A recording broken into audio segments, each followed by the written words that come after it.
Le partenariat WAGE, c'est un partenariat international qui vise à financer des projets de recherche sur des questions spécifiques touchant les inégalités sociales et économiques dans l'Arctique circumpolaire et la distribution de la richesse. C'est un partenariat d'une durée de 6 ans et qui est transdisciplinaire, c'est-à-dire que dans cette grande équipe, on va non seulement mobiliser les savoirs savants, les savoirs scientifiques, mais aussi les savoirs qui sont issus de l'expérience, des milieux de pratique, et finalement les savoirs autochtones, les savoirs vernaculaires qu'apportent nos partenaires autochtones au partenariat WAGE.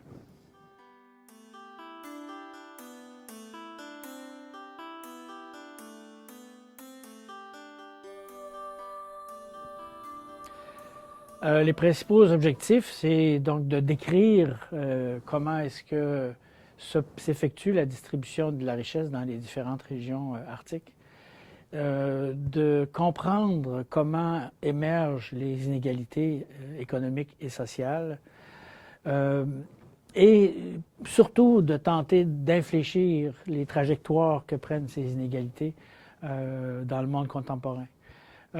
Et pour faire cela, on a parmi nos grands axes de recherche un axe qui s'intéresse aux manières institutionnelles d'introduire des changements. Alors, on a donc plusieurs équipes de recherche qui travaillent sur les possibilités, les modalités pour insérer, par exemple, de nouvelles législations, pour insérer ou répandre de bonnes pratiques et ainsi de suite, de manière à infléchir les inégalités.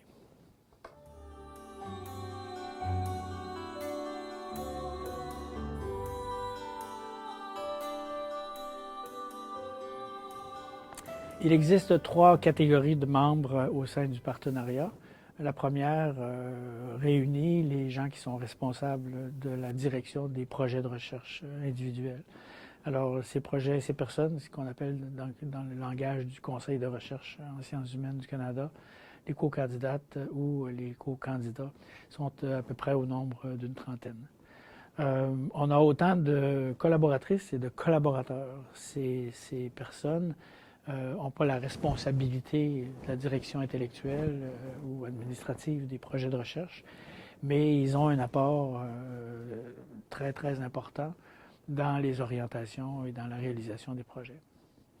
Enfin, il existe des partenaires institutionnels, des gens qui vont contribuer au projet, soit par des contributions financières ou des contributions en nature.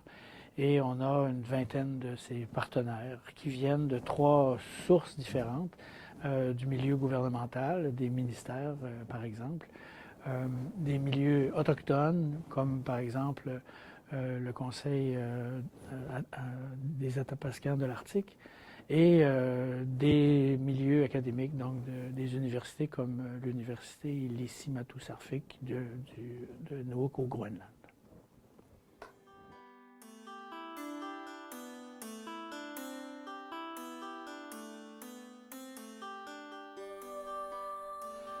Les étudiants sont au cœur du programme. Si on monte un programme de subvention comme celui-là, c'est avant tout pour encourager la formation des étudiants aux études supérieures et des étudiantes.